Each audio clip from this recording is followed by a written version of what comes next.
The female is locked to perimeter doors! Blasting them open. Arm! Go! Another door. Ready? 3, 2, 1. Pat, are you there? Stay out of sight, you hear? I gotta get to her first. Go again! That's right, Cat. You keep him out. She knows we're here. We need a demo squad here now!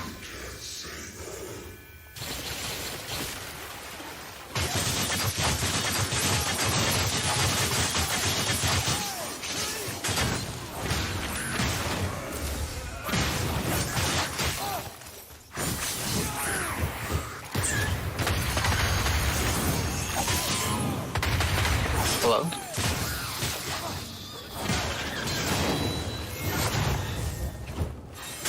No, you're good.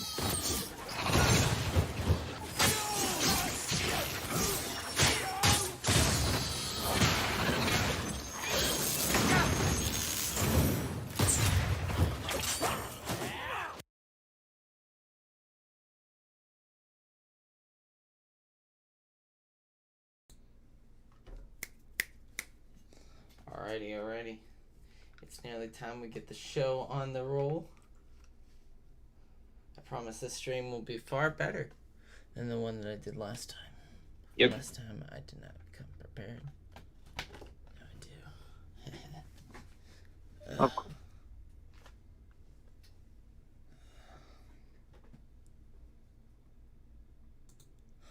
Alright, I'm alive. Alright, there we go. Okay, everything's all set up. Nice.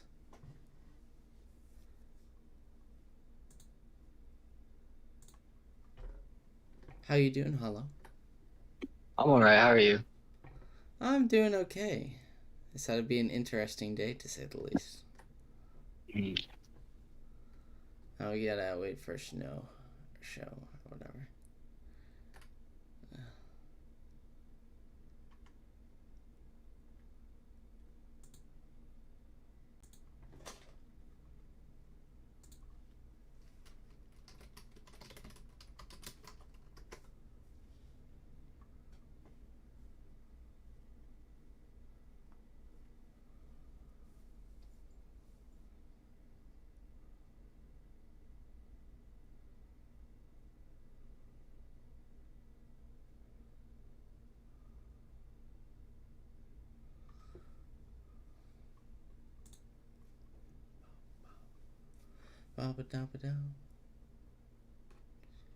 Once show gets in here, I'll explain how we're doing this. We're doing this different than last time because last time the stream didn't work so well, apparently. It was a nightmare, to say the least. The stream was going at like 2 frames per second, so I think I've come up with a solution how to prevent that. So. Sir, I listened to your stream, the one that you sent me, and I was playing while I watched it, so I didn't notice a whole bunch of stuff, but Yeah, it's probably best to just listen to it at that point, you know. yeah. Which I've got some weird focusing issues anyway, so I was happy to be playing the game and listening, so. Yeah, I get you. I like playing the game and listening to shit all the time. I like listening to a lot of debates or long form videos while playing DMC. I don't know why. Yeah, that's fair. Earlier I was listening to some YouTube videos while I was trying to beat Bloody Palace.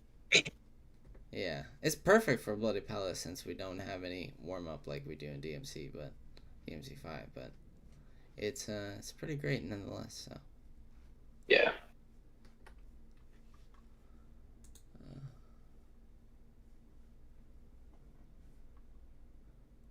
Hello. Hello? Hey, what's Hey. up? Hey, what's up, Splinter? All right, Good. cool. We've already got some people rolling into chat. Hello, says King Preserve. I can't pronounce names. Timberwolf is here. Hello. And remember, for anybody that is listening and feels like, damn, I want to get on the action, there is a link in the bottom of the stream to my Discord. All you have to do is join the Discord, and then you can join us in voice chat. Simple as that. And I'll give you the link, and we'll show you what's happening. So anyway, how you doing, Snow? Yeah, pretty good. I was just playing some Sifu. I was in the middle of a level, so started to finish it up. How is that game? And the game is fucking great. And since PSA, because I think some action game fans should be tuning into this video or live chat thing. If anyone is who's an action game fan, get Sifu. It's amazing. Just get it. Really good action game. Get it, get it, get it. Awesome. That was my PSA. Very nice. I see that. I saw like clips of it, and I was like, damn, this actually looks really good. Yeah, it's really good, and it's getting like a year's worth of support of like content update. There's just like a new difficulty added, two new difficulty like one harder, like a master super high level difficulty, and one like an easier difficulty, because the game released with like a regular difficulty, so they're adding like lots of good content. So it's a really good time to get into that game if you like action games. Nice, very nice. Yeah. So how long have you guys been up in the thing for? What are we calling this? Like a stream, a chat, a discussion? I guess it's a stream.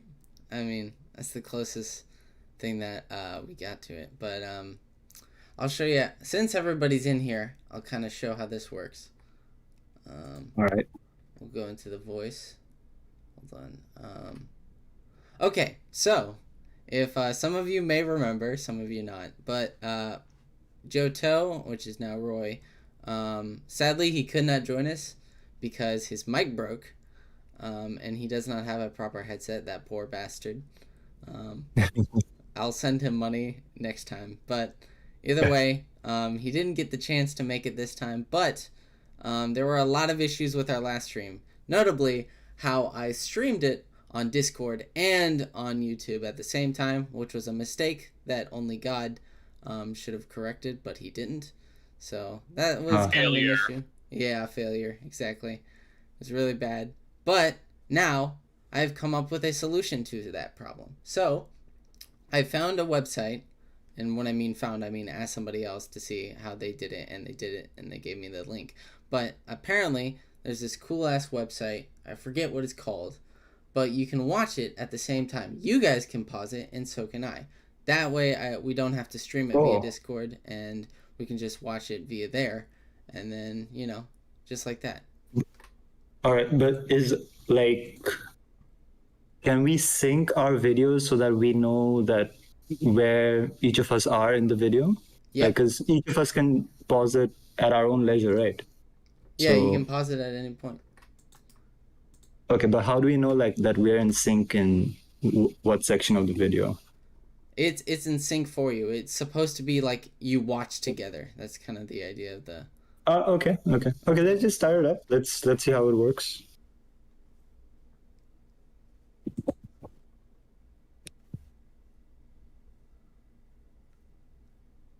Are you posting the link somewhere? Yeah, I posted it in voice chat. Oh, okay.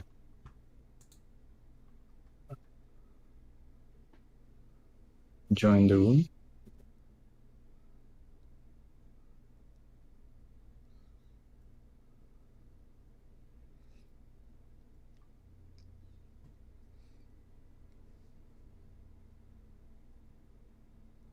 Okay, so it's paused at 4 seconds. Right? Yep. Yeah. For everybody? But Yep. I can still pause it for myself. Yep, you can. Okay. I would suggest yeah, there you go.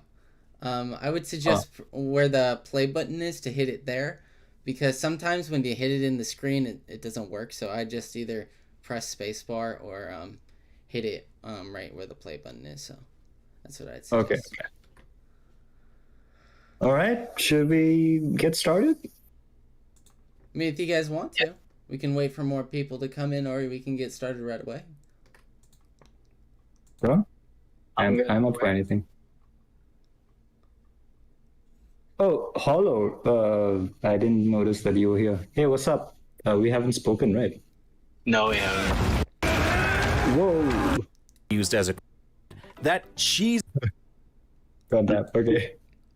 So the audio of the thing. Okay, I can change the volume. Yeah, sorry. I was just saying hello to Hollow. Hello to Hollow. Hello. Yeah. Yeah. Hey, we're speaking for the first time to each other, so I'm just saying hi. Yeah. I You appreciate it. you joined like a few months ago, right? This server. Yeah, I think it's been a couple months, like 2. Oh, cool. We did a similar thing when I think before you had joined with the Sphere Hunters video. Oh I my watched god, that. that video is so bad, man.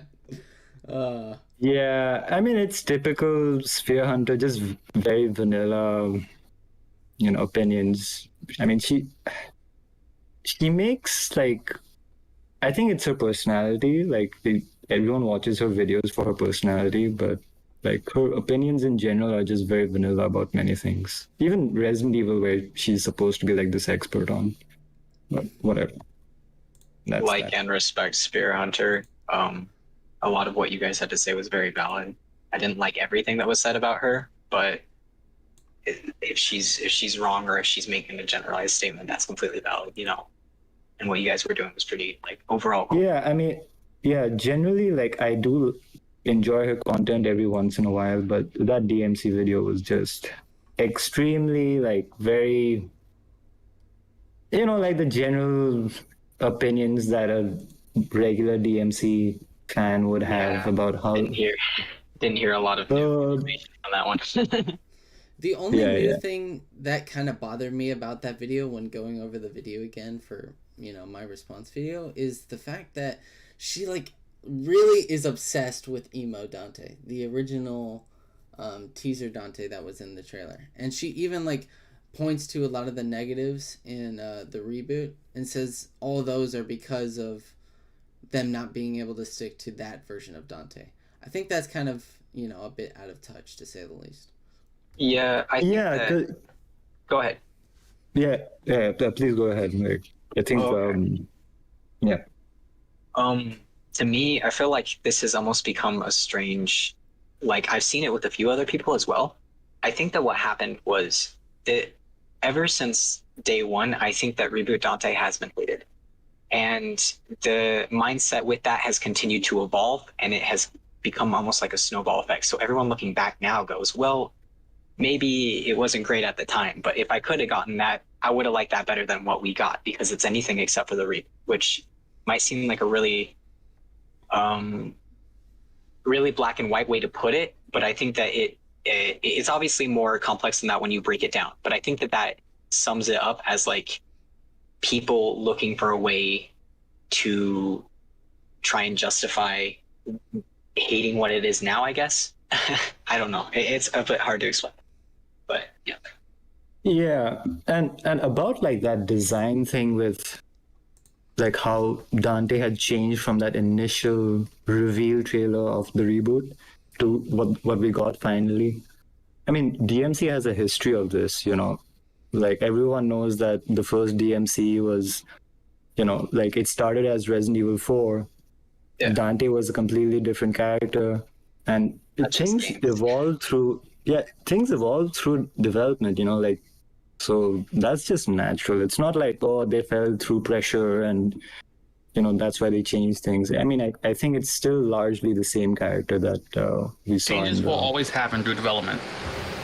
Yeah, exactly. Also, I'm pretty sure that the Dante that we see chained up in that's being fuck, what is the word?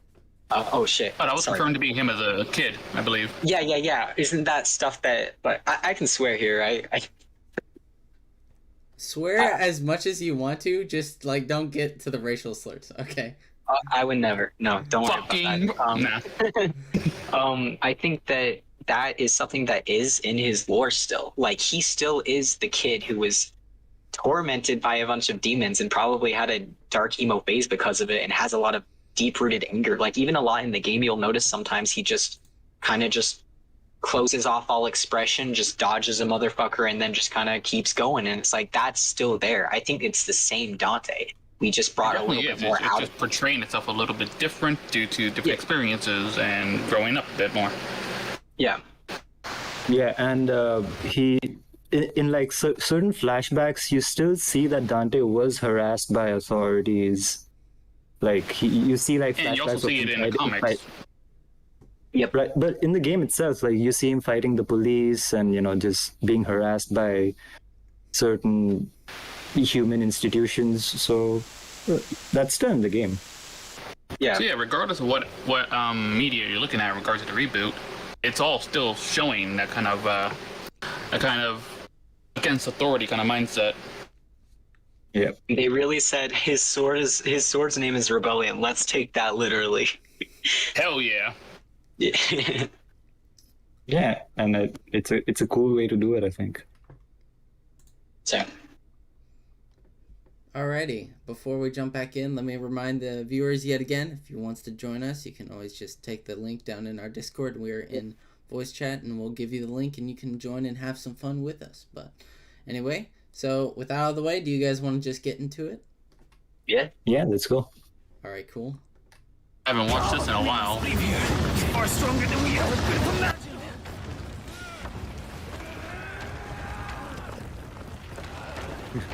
Okay. I didn't come all this way for nothing.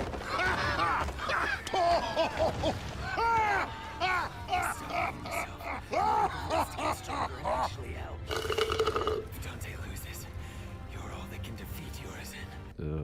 We interrupt this program to bring you a special report, dude. It's been 9 years. 9 long years since this travesty came onto the world. Hi. Hello. This is DMC, Devil May Cry. And what's this game's public perception currently?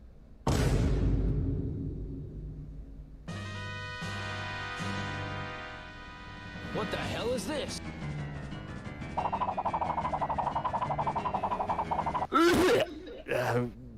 Back to your regularly scheduled program.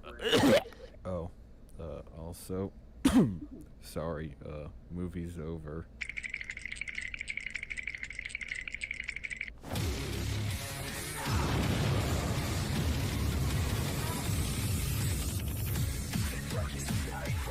Does anybody want to kill themselves after watching that intro? Because I certainly do. I always Coughing wanted to wasn't my myself. favorite. It's kind of funny, but yeah, let's just keep going.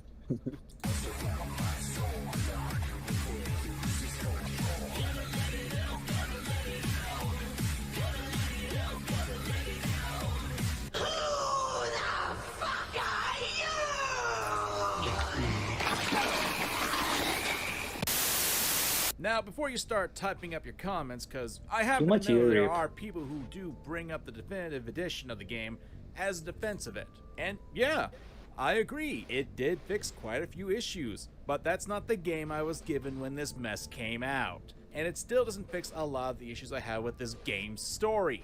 And you're gonna sit there and listen as we go down memory lane and talk about this trash fire of a game. Spoilers, by the way. Also, I shouldn't have to say it, but I will anyway. If you like the game, good for you. Make your own video expressing your opinions, cause these are mine. I'm Manga Common, and let's begin! The fires of hell hath no Could fury we like could we, mine. could we just pause for a second? Sure. Yeah. So there's one big problem I have with just that. Like you're making a video in 2022. The definitive edition came out in 2015. If you're making a video in 2022 about DMC, you better fucking talk about definitive edition. It's like, not talking about special edition of fucking DMC 3 or DMC 4 in the current year. So why not? Like this is not this video is not starting out in good faith from the outset. So that's just something to point out. Like this guy doesn't give a shit. Like he doesn't want to like he doesn't even want to look at any positives, and he even like admits that there are certain things that are fixed. So that's just the tone of the video that he's setting up. Yeah, Beating the dead horse is more important than anything else. yeah, it's kind of like the age-old issue because like pretty much DE fixed everything. Every criticism that they had for the game was basically all the gameplay issues were fixed.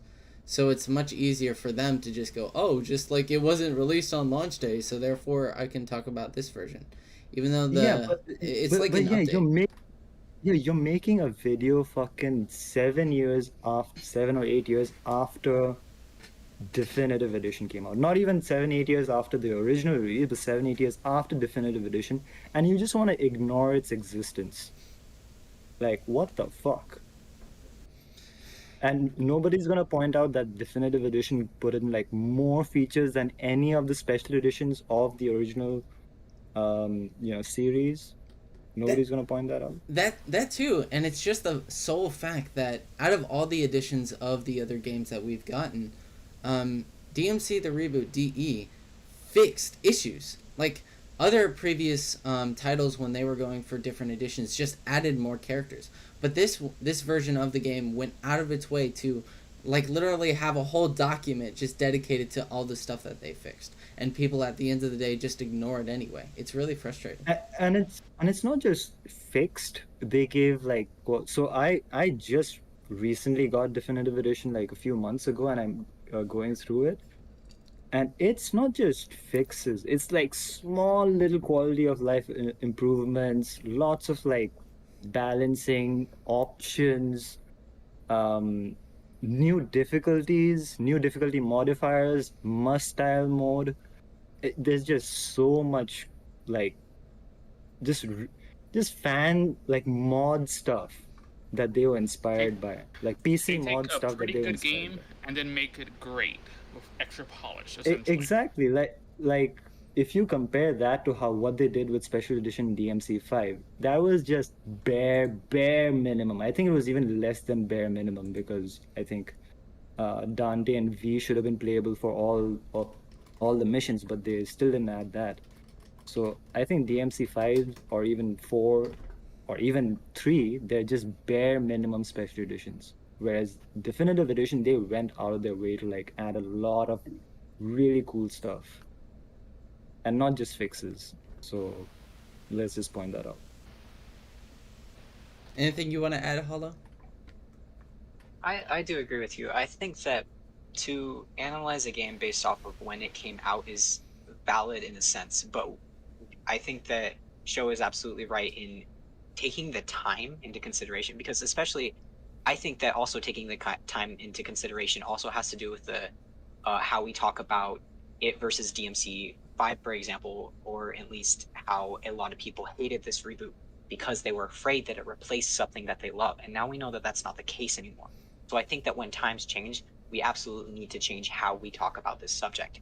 And the fact that it came out and had these problems, okay, that sucks. And let's talk about that. And let's talk about how that made people feel at the time. But we can't ignore the fact that a whole company saw so many of its problems and then came back on that. And that was still several years ago. And that, I don't think that should be like well, yeah, they fixed it later, but whatever, this still sucked. I don't think it sucks anyway. But we're kind of just shoving aside a part of the conversation, I think. You get what I'm saying? Yeah, totally. If this is the conversation 2 minutes in, I can't imagine how it's going to be later on down the line. I thought he was going to be a little bit nicer, but no, we came in fucking fist flying, dude.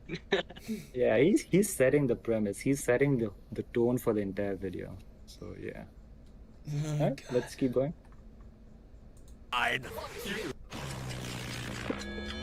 The year is 2010. 2 years after Devil May Cry 4, and the Tokyo Game Show decided to showcase the newest trailer for the next installment. Dear God, this was 12 years ago. You know, in one of the articles I showed at the beginning of the video, the writer claimed that Dante from the original Devil May Cry was an anime edgelord, and then it was in line with the British punk edgelord that we got in this game, which, if you think this is as edgy as this, then I have to question what you think edgy actually is. And then We're they not bring up talking Devil about May Cry. DMC4, Dante. Sorry, I didn't mean to. But the I was thing is gonna pause that it anyway, but yeah. he has been absolutely edgy before. I think that DMC4 is one of his most played up and eccentric personalities, but the fact of the matter is that there's a wide scope of who Dante, the original Dante, is, and in like especially 1 and 2, and even a little bit in the other ones, in the manga and novels and the Especially anime. the novels.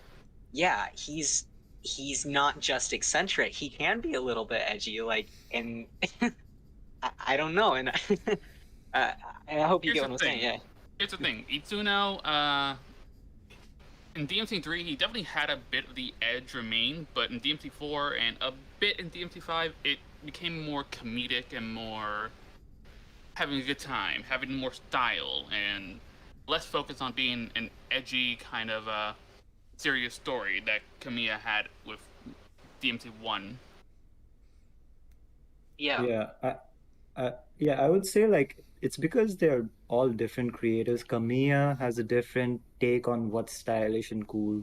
Itsuno has a different take on what's stylish and cool, and of course Ninja Theory has a different take on what's stylish and cool. It is still stylish and cool.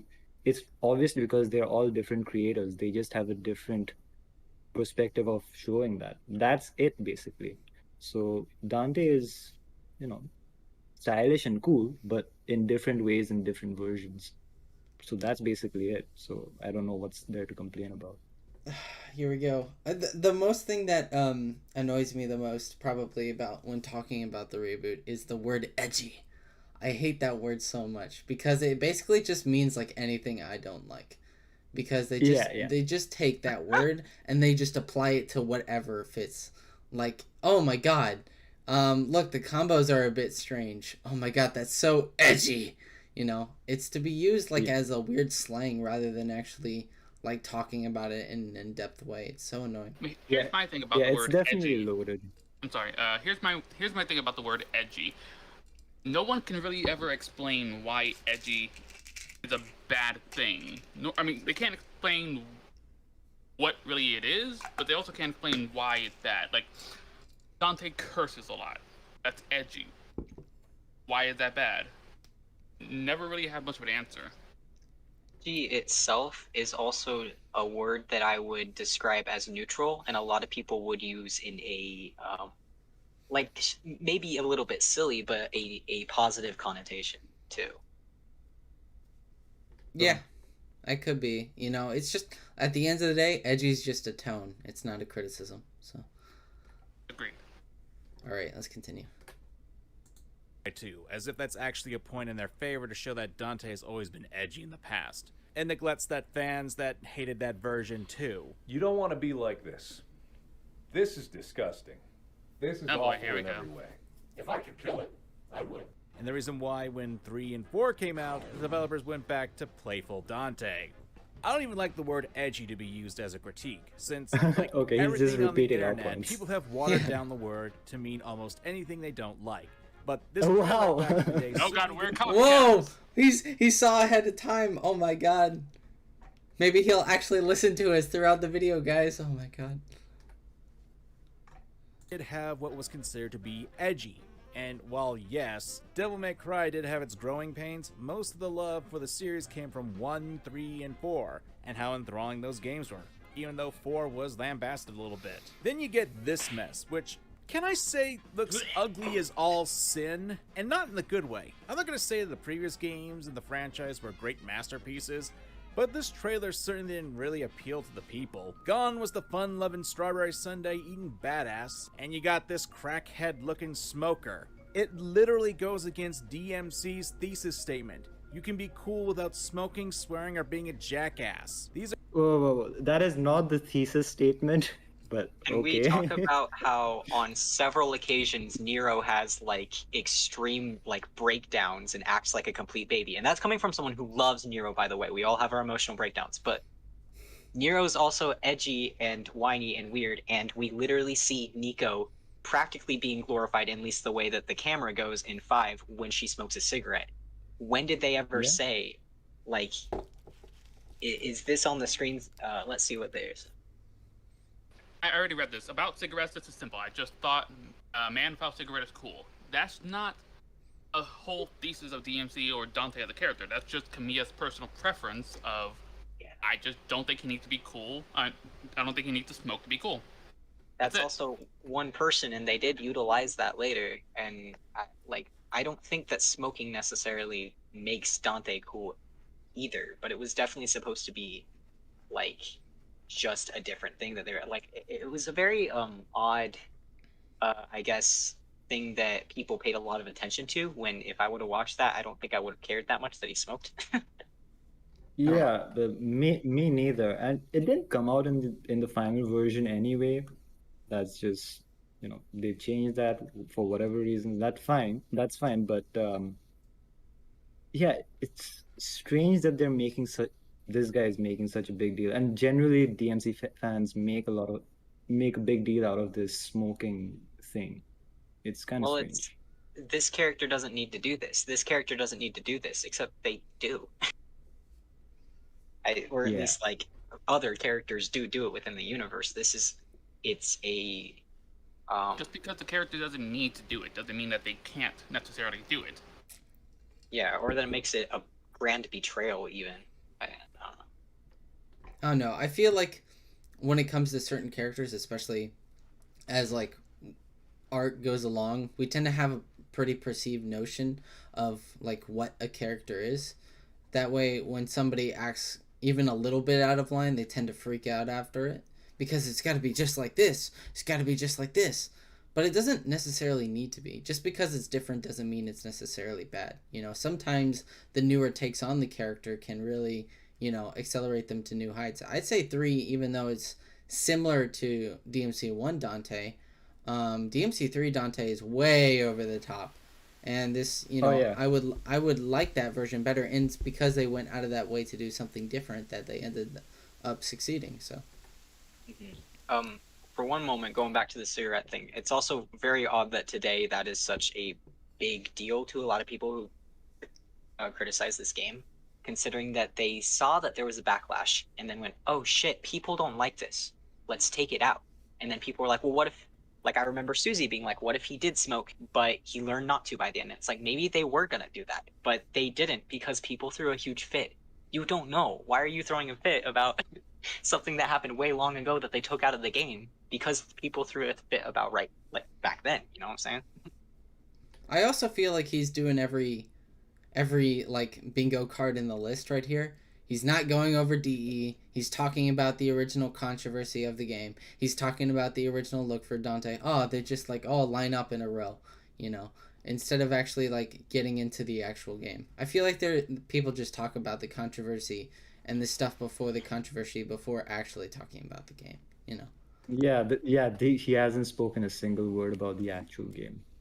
That's crazy. Well, I guess we'll see. Because, to be fair, I think that a big part of crafting a YouTube video on a subject is setting up the history. perspective of what brought it about. So I think that this is necessary, but where we go from here is like. We'll see. We'll see. These are things that the original Devil May Cry director Hideki Kamiya stated himself in an interview. When asked about the character designer to make visualized images of Dante, he gave 3 focus points for the designer. I gave stylishly run with a long coat, British guy, and doesn't smoke cigarettes. Long coat is just what I wanted to put on a showy character. And British guy, I wanted for Dante to not only be a fighting man, witty, and traditional about his fighting, but also about cigarettes. This is simple. I just thought man without cigarettes is cool. Also blocked. And what was done here? Well, regardless, what was the reasoning behind this drastic change? We actually got an interview that explains that reasoning. What is your name? In general, what we want to do is obviously do a reboot, which is a going back to the creation myth of Dante, as it were, and like a lot of meaningful templates that are currently in media, keep what was awesome and compelling about the canon, and then take a certain degree of artistic license with what we think needs to be updated and modernized. So that's the general ethic and point of departure that we started with once we settled on a reboot as the thrust of the game. Oh god, I'm getting flashbacks to Dead Rising. This is also Capcom, isn't it? Anyway, this is something that was a bit of a trend in gaming, and part of the reason why I now have to raise an eyebrow at Western developers when they get their hands on Japanese properties nowadays. There's a bit of a stigma that Japanese games are dismissed because they have moments of wackiness or fan service, that these games are trash. I'll get more into this when we talk about the story of DMC, but I'm setting the groundwork right here. There were other things that really irked the fan base with this game before. Just want to say real fast, this moment has wacky moments and fan service. I mean, I know it's not in an entirely Japanese way, but I think that a lot of it is rooted in that. I think a lot of need the... I bring up the pizza dick in the trailer? Yeah, yeah. Yeah. Yep. Yeah. That's all for me. It's very strange that he also set up that, like, I hate the way that they set him up. Because a lot of these people, when making these videos, they try and, like, come to the conclusion that this was solely because of the... they didn't actually like the game. They didn't actually love the game. It's a sense of self-hatred. Well, I don't think that's necessarily the case. It's clear that a lot of Ninja Theory clearly loved the series. They just wanted to do something different with it. Either because of Capcom or got pushed in the other way because of fans, right? I feel like trying to get in their head and try and say, oh, they thought it was bad is kind of it's kind of strange, you know. Yeah, and what I know of is that when they first got the call that you guys are gonna make Team Ninja, you are gonna make DMC, they thought they were gonna continue from DMC4 in the original series, so they were hyped for that. But then Capcom said, no, let's make a different universe and let's do your own take. And you know, that's a part of, you know, Capcom's management of why they wanted to westernize it. But I personally think, you know, they did a good job of, you know, giving a Western take to a Japanese IP. I agree. This is not Japanese Dante. This is a new Dante. This is an entirely different character named Dante, and it's the Western version of it. Right. Yeah. All right, let's continue. Before it came out, such as GDC, where the developers decided to compare the original Dante to a gay cowboy. Okay, I have something to say about this. Okay, so, first off, I watched that video, and if I can't go back and find the video, if someone's looking for evidence and I can't go back and find the video, then you don't have to trust me on this. But I have seen the video where someone videoed that live, right? What happened there, I think it could have been a very subtle dig at gay people, but I think that there's a huge possibility that it was just a misunderstanding because of the person putting on that slideshow put DMC4, that picture of DMC4 Dante, in that picture with the cowboys right after he said, okay, so Capcom wanted us to make a game that was more Western. Pulls it up, people laugh because there's cowboys on the screen, right? And then he says, well, not that kind of Western. And then puts Dante in another slide where he is in, it's the same Dante in the same pose, but he's hanging out with the guys from Fight Club instead. And he says, more like this. The context for that leading me to believe that he says, okay, we don't want cowboys, we want Hollywood star Western, right? And that's what they built it off of. To me, this is something that was put on by like the head artist, I believe, for a group of people, and I don't think that even if it was a subtle dig at gay people, that's a subtle way of doing it, as well as that was one guy. And it's very strange to me because it is very often taken as this way of absolutely for sure being a way to make fun of gay people, when I think that we don't know this man's history. I'm pretty sure he's Italian. He's working for this company that's in the UK that is trying to reboot a Japanese series to a Western audience. The biggest place for that kind of market being a lot in the US. And so this is just, to me, an artist trying to rationalize to a group of people what kind of artistic mindset they had to go through when changing up this character. And maybe he did know that this was from Brokeback Mountain and he intended to make a gay like joke. Maybe he didn't. Maybe he loves the movie. He didn't think twice about the fact that it might have gay implications. I don't know. And I don't think anyone else knows either. But the way that people talk about this is a very absolute way of talking about it. When I think that this is coming from me. I am transgender and I am bisexual. Criticize people when they're homophobic. Criticize companies when they're shitty. But Ninja Theory is far from the only company to be shitty. And I don't think we even know if this was supposed to be homophobic to begin with. It could have just been a coincidence. That's all I'm saying. Yeah, and it honestly wouldn't be surprising that it just came down to a misunderstanding. That's just how it works sometimes when we're talking about art criticism and stuff like that. Some things can be taken out of context and replaced and, spun out of control until it kind of doesn't even look what it was before. So I wouldn't be surprised if that was the case, honestly. Yeah, and I would, I'll give him this point that the PR for this game was not very good because, they were facing backlash from the fans and they responded in not a great way, basically. So it became a little bit of a toxic relationship. So that's why people are kind of hung up on, small things that they say, like the gay thing or whatever. So I'll give him this point that yes, the relationship between the fans and Ninja Theory wasn't that great. But come on, this is before you're not even. How many minutes in the video? Like 6 minutes in, you haven't even gone post-release of the game. You're still talking about the history. So okay, cool. I'll give him this point, but let's get on with the actual game. All right. Now, obviously this was a joke, and I will admit fan backlash was something that did get out of hand, but it still antagonized the audience. I personally don't care at the time, mainly because, well, I had more important issues to deal with, but still, it wasn't a smart move to make. Now, Nina Christensen, the co-founder for Ninja Theory, said in an interview that the push for the new design to Dante came from Capcom themselves. Whether or not this is true, we'll never fully know. Well, but it is true. It's what true. do you mean? How could it not be true?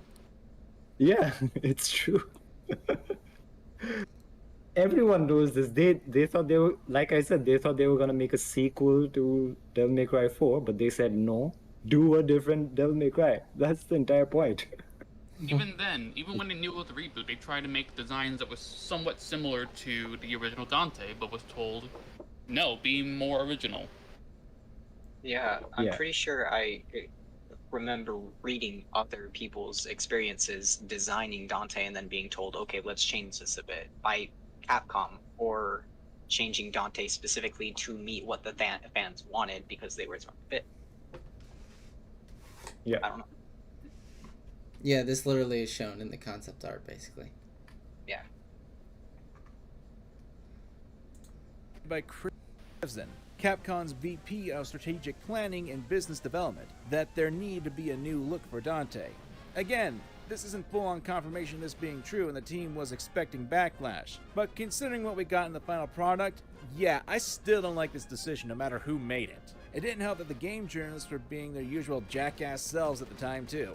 Anyone who played Devil May Cry 4 must surely have seen how desperately the IP needed an injection of new ideas and modernization, which is exactly what the skillful Ninja Theory achieved. Oh yeah, let's dump on the older games. That's the best way to go about this. I just want to say something real fast. Who the fuck cares about what the hell news reporters say in any kind of game context at all? It's not Ninja Theory saying that. That's IGN, who has had a lot of bad takes about a lot of games. And to put it on top of this, he mentions like, oh, it's trying to shit talk the original game. Bitch, the original developers didn't want this, they were running out of ideas to do with Dante. Even they admit this. They were like, okay, we have no idea what to do with this character, so let's import Nero. And then they imported Nero, and then they were like, well, we don't know. We give up. Give it to the new guys. That's why they're, number one, positive on Ninja Theory's game, and two, help them out. Like, ugh. Yeah, it's not like DMC4 is perfect. It had very big issues. That's why people were like, yes, the original Capcom, they have run out of ideas. Because they did for 11 years until DMC5 came out. It took them 11 years for DMC5 to come Even out. then, So you what can do you argue think? that DMC5 is more of a Nero game than it is a Dante game, where Dante does have something happen to him, but it's primarily a Nero game. Yeah. Yeah, so it's not like it's untrue that that Capcom didn't have any, ideas for a sequel. They didn't have any ideas for 11 years, so of course, like they wanted to explore something new. Look, when you make a big change in the series, such as taking a long staple of how a character looks and acts, you're gonna cause waves, positive and negative. It'd be like taking Mario, a fun-loving, chubby Italian plumber, and turning him into a muscle-bound tough guy you'd see in a fighting game. Unless you got parts of what made the initial charm of the character had latch onto your new version, you're going to get backlash. Hell, Muscular Mario could work if he still had his goofy moments.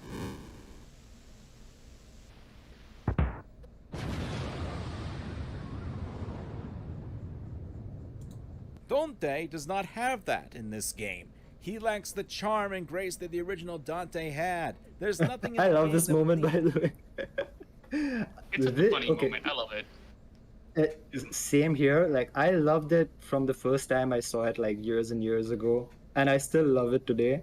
So it's funny to me, like from my perspective, I like it, but everyone else who are just kind of salty from the PR of Ninja Theory, they hate it because they want to get into the layers of what Ninja Theory means by this, etc., etc. So it's kind of funny seeing that I perspective. want to make a big deal over a simple joke. Ninja Theory probably didn't think too much of it, but everyone else seems to have. Well, people really took that as like a personal attack, which when I played it when I was a teenager, I went, oh cool, they're acknowledging like the original series. And then what happens later is really important. His hair starts turning white and it starts getting longer. It's foreshadowing too. Yeah, it's a joke. It is a literal joke for the sake of a joke. It's not something personal with the fans or whatever. The joke, but it's also really foreshadowing. Yeah. Yeah. Yeah. I believe that Dante returned to the fun-loving Dante. One more thing to note before we actually get into the game itself, it was the response that Ninja Theory got. As it turned out, Ninja Theory got some death threats from fans in the forms of comics and death metal songs. What the fuck? As usual, I don't approve of those sorts of things. Death threats are not cash money in my book, especially with this topic. But people will always love to lump in the bad actors with everyone who had an issue with the game, and will boil it down the problems that people had with it and call them losers! Or that the only issue was the changes of Dante's hair. Shit-talking the fans and their complaints will only serve to rile them up even more and more, and while the fans shouldn't react this way, there's a reason why "don't poke the bear" exists as a phrase. DMC and Ninja Theory took a fair share of potshots at the original franchise, making heavy implications that they thought the series the fans grew up with was lame and uncool, and that the original... No, that's false. No. Yeah, one of my favorite things happens multiple times, but I haven't seen it besides potentially the not a million years line. Even then, that's debatable. Well, the worst that you could say is that wig scene, which is it's foreshadowing to what Dante is becoming. It is him commenting on his own fate in this game, but also things like, for example, as a little detail, the little spiders that crawl around that you can shoot and stuff. I'm pretty sure that's an homage to DMC1. Yeah.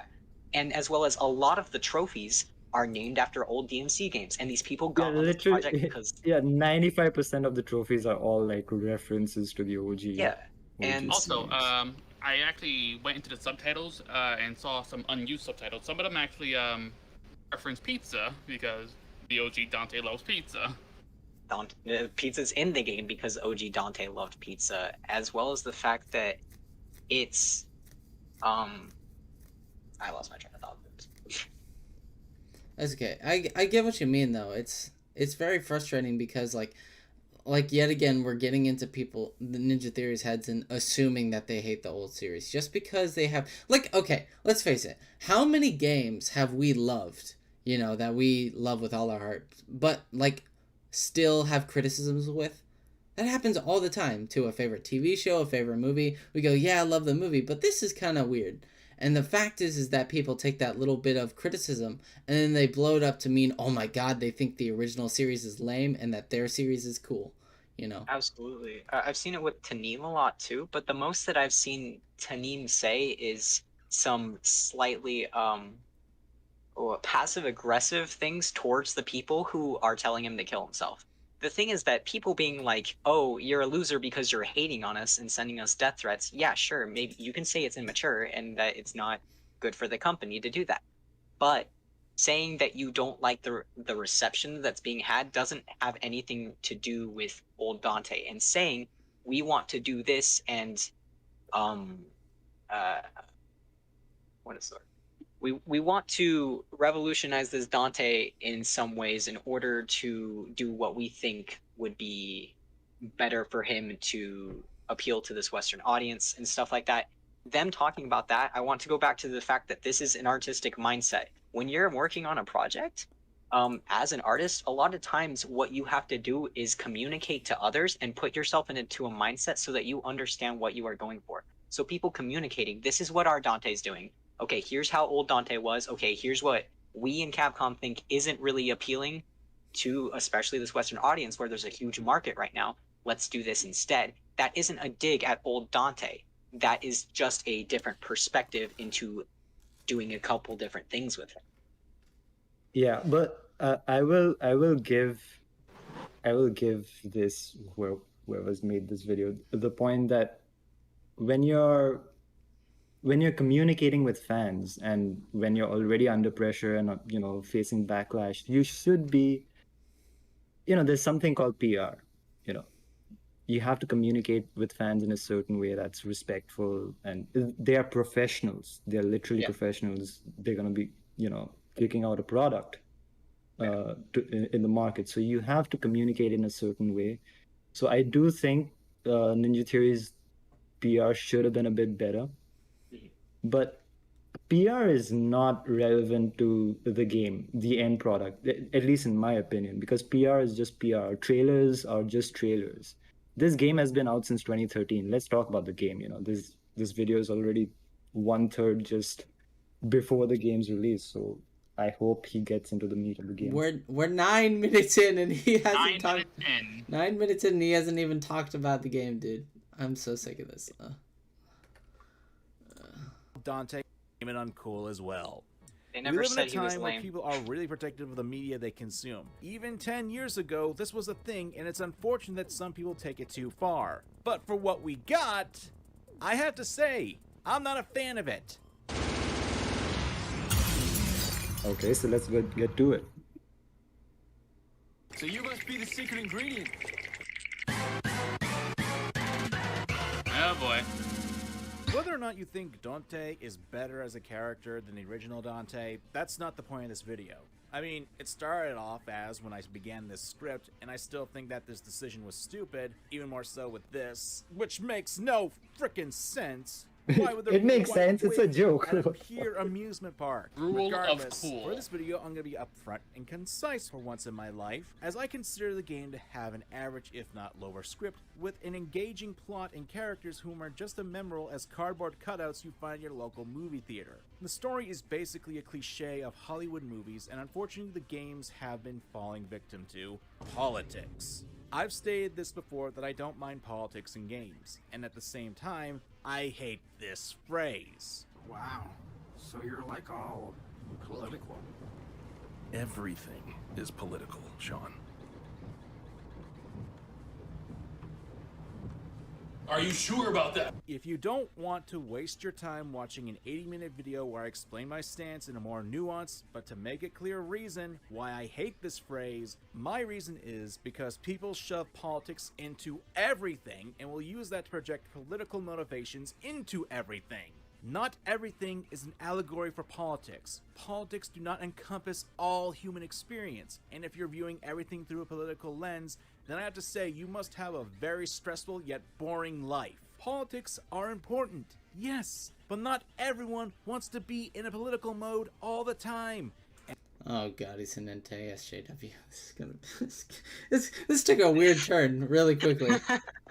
I also want to state that this game is only for lack of a better term, caricaturistically political, if that makes sense. All it does is It- worry about the politics of the in-universe lore rather than outside politics. It's not making a statement of outside politics. Even if it was meant to be, I don't know. It Even doesn't then- show itself in the actual universe. a lot of shows have sort of politics of some nature, even though they don't feel as political because they aren't modernized. But this is a modernized story, and frankly, the idea of two crazy powerful guys taking down the system, yeah, it isn't revolutionary. We've seen it a lot before, but like, I don't think that makes this extremely political. I think that it makes it only maybe vaguely like I said, a caricature of certain things, and that's about as far as it goes, and I don't think it tries to go further. Yeah, you get to fight a big version of Big O'Reilly. Come on, that's awesome. I want to fight a big version of Tucker Carlson. That would be badass, man. To be fair, same. Which maybe that works against our point a little bit. But to be fair, I'd call those people pretty fucking radical. I'm gonna step out of that now, but Even then, I don't consider it a bit of a joke. It's not. None of this is supposed to be taken seriously. It's not. It's like, hey, Tucker Carlson is the worst person ever. Go fight him. It's like, no, we're just having some fun. Yeah, and I definitely don't quite understand people being like, aha, this game is saying that abortion is right. No. It's saying that Virgil's a little bit sus because he killed a woman and her child. That's what it's saying. He killed the slut of a demon king who's taken over the world, whose baby tried to kill his brother. To be fair, it is like a gray situation still, but it definitely strikes a little bit of terror, showing that, Virgil will do something scary. He will do what he has to do to get shit done, even if it has some morally gray implications. And even what follows that is a big chunk of the city being destroyed. Whatever. Yeah. And just generally speaking, he is asking way too much of a DMC story. Because he's like, oh, writing, like as if like the original fucking DMCs were like these masterpieces of writing. They're just action games with stories to serve the action. DMC3 has a nice story with the rivalry between Virgil and Dante, but that's it. Like it's not.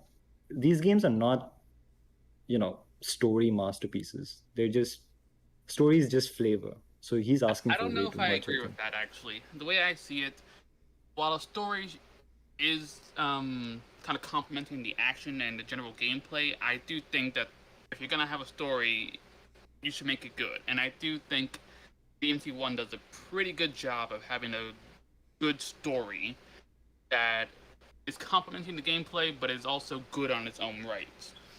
Yeah. I mean, I agree with that. But what I'm saying is, the older games had good stories. I agree with you on that. Like DMC1, DMC3 is my favorite. And but the way he is kind of setting this up is as if the story of the reboot isn't like this masterpiece of writing, and like that it can't tackle politics. It should just be like this something. Like, dude, it's just DMC. It's not such a big deal if the story isn't super great, or I think it's a good story, by the way, the reboot. So I don't know. It's just a weird turn that he's getting the story right now. I think the problem is more so that he expected, kind of like what you were saying, although I just don't agree with the idea that DMC doesn't need a good story. I just think he's expecting this masterpiece of writing when no game should even have to do that. It just needs to be a good story.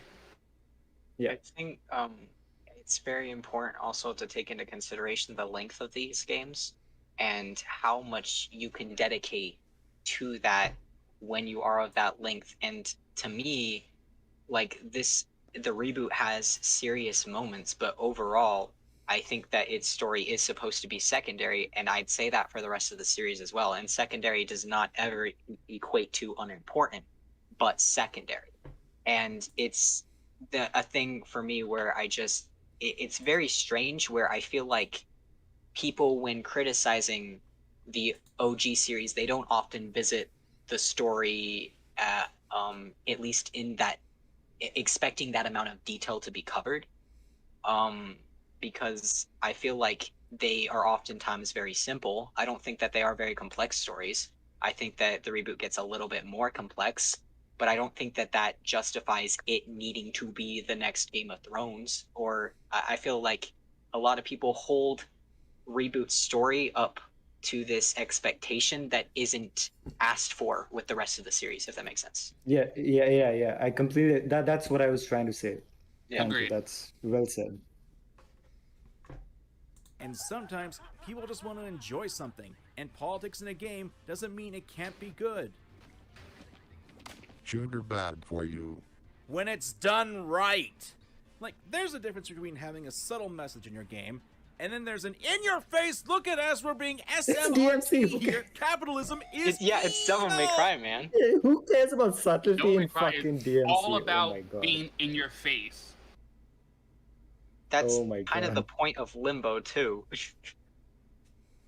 I don't really think that it's trying to say that it's that smart. I think that it's just trying to be like, here's the world, here how it treats Dante. Oh yeah, here's some problems that we have in real life, sure, but like, let's Devil May Cry them up, you know, and just have fun with it. Yeah.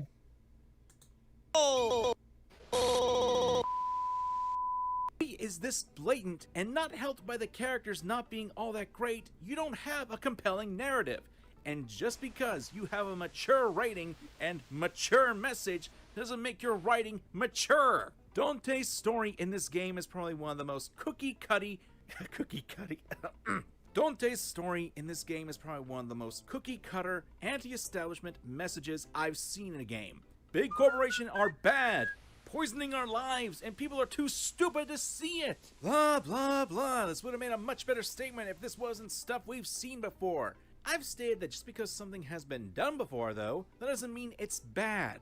But the problem is that the game doesn't do anything new. Ninja Theory basically ripped off They Live's story and slapped on a poor Devil May Cry paint job. You know the story, the main character is a punk who has a lot of power to basically flip off modern society and just lives for himself, but eventually meets a couple of people who help him become less of a Okay. I have to interject at this one part, basically. Because just because it's not subtle with its themes, that doesn't mean it can't make for a nice aesthetic, you know? Yeah. Just like setting you up as a street level character fighting the system in a Devil May Cry game, I think really works. Because the whole point of like Dante is that he's kind of fighting against everybody else, against kind of impossible odds, and becoming stronger as he goes. It can work under that background, you know? And so what? I get to say fuck the establishment, throw my middle fingers up, and get to shoot Bill O'Reilly. That sounds like a fucking awesome game. That is true. Not to mention, look at DMC3 Dante. You can't tell me he's not a rebel. Well, also, I think that to build on what you're saying there, what they took was they said, like, I'm sorry I keep doing this, but I want to go back to the artistic perspective. I think that what they went into this thinking is, who is the original Dante, and how do we take that, like, seed and sprout it into a new thing? And the fact that his sword is named Rebellion, the fact that he is oftentimes a lot more slacking and he kind of lives like for himself, and the fact that he can be a little bit of a douche in Devil May Cry 3, for example, when he's younger, and the fact that he lived on his by himself for a long time because his family was taken for him. If we modernize that and if we made demons in charge, it's very likely that this would take place in a shit city where people are vulgar and where poverty is all over the place. And what kind of person does poverty, no education, no family, no close relationships shape a person into?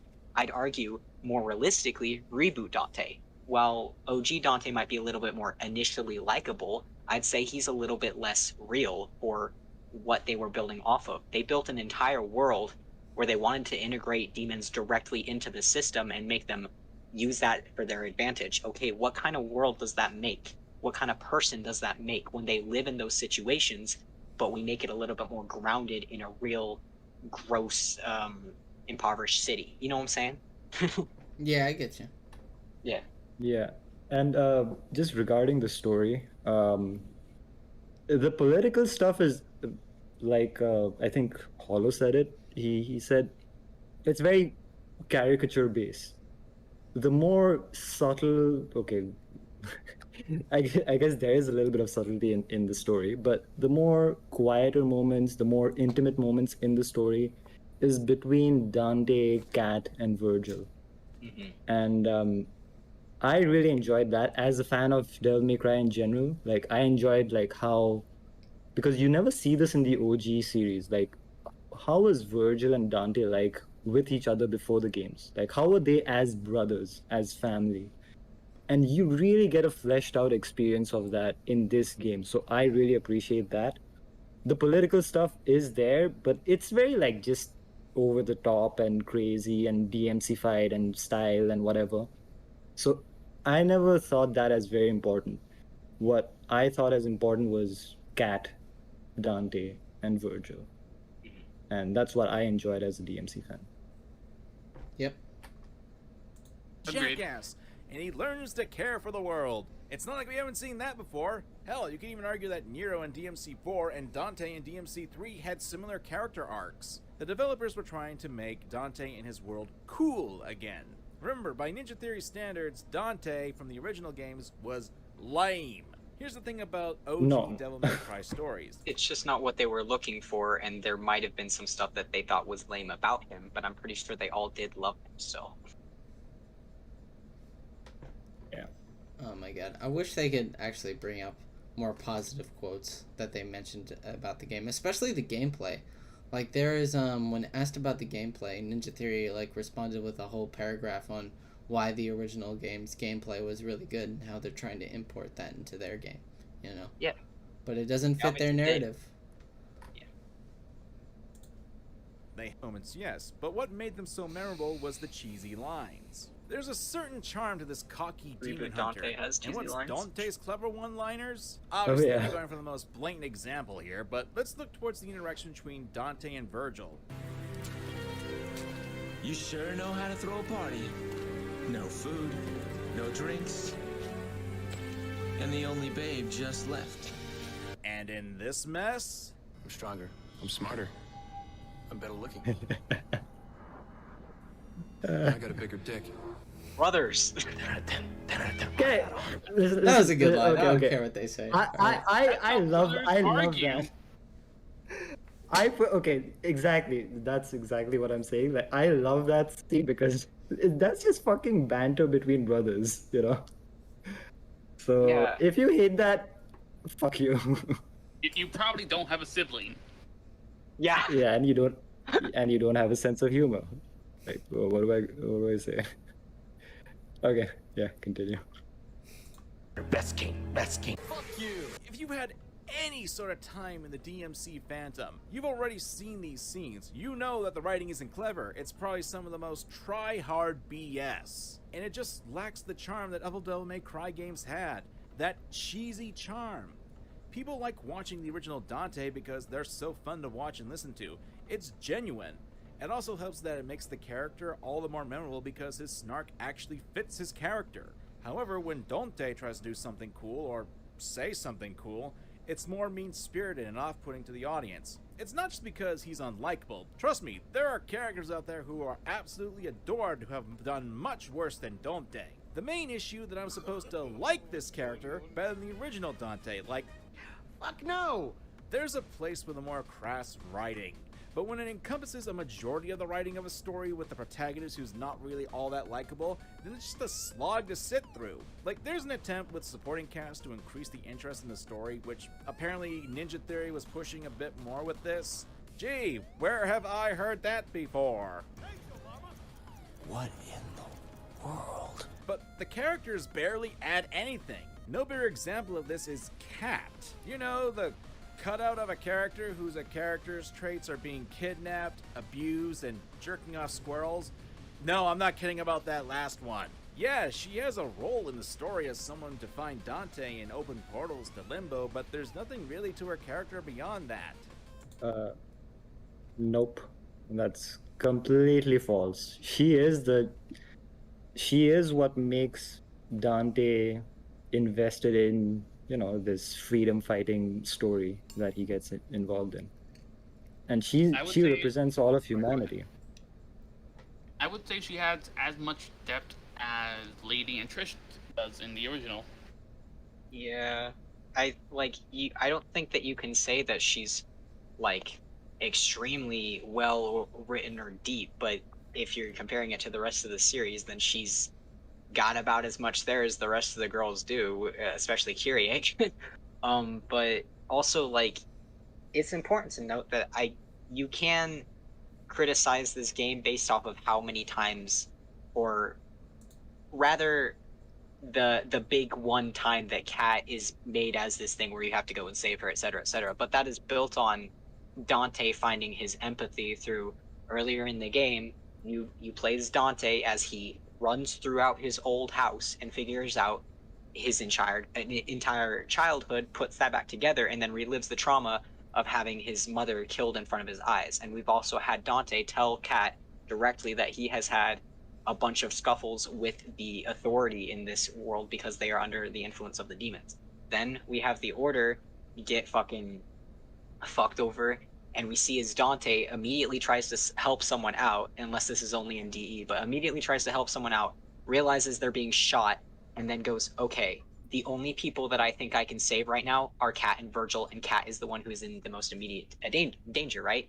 Then you play through her, and like, okay, what happens is this level has you, Dante, limited in your abilities, as Kat has to use every one of her resources to help you help her survive. That is what Kat needs to survive because she is human. It takes everything. And then Dante goes and he's fighting all these motherfuckers on a bigger scale because of his Nephilim powers, as well as Kat gets fucked over immediately because she doesn't have the ability to fight against the feds like Dante does. That is a huge moment in realizing what it takes to be a human in this fight. And it's great for putting Dante into that perspective, and it mostly works for his character, sure. But on the way there, we have to empathize with Kat, who has been doing this on her own her entire life, as well as the fact that she said she killed her own abuser and stuff. I wouldn't say she's the greatest, but I don't think there's nothing to get from her, you know? Oh yeah, absolutely. Yeah, I also think that sure there's not a ton of immediable traits, but that's only because she's the quiet loner girl. Like the whole point of her character is that she went through a rough time at a young age, and because of this is more quiet and closed off from everybody else. You know, she's not gonna have a loud, boisterous personality. So I think only saying like, oh look, she's cardboard, even though there are worse characters in this series. Like Kyrie is by far one of the worst female characters that we've ever gotten in the series. She is the most cardboard, like just a pretty girl who's just there to be chased after. That's it. And I can't believe that when Kat is done maybe not the best, she is a huge blemish on this game. She's a terribly written character just because she's so boring. But the fact of the matter is that we've had characters go in and out in DMC before who haven't been written perfectly, at least in their respective games. Kyrie was the entire motivation of Nero in DMC4. Yeah. The entire motivation of Nero. And we barely even know Kyrie.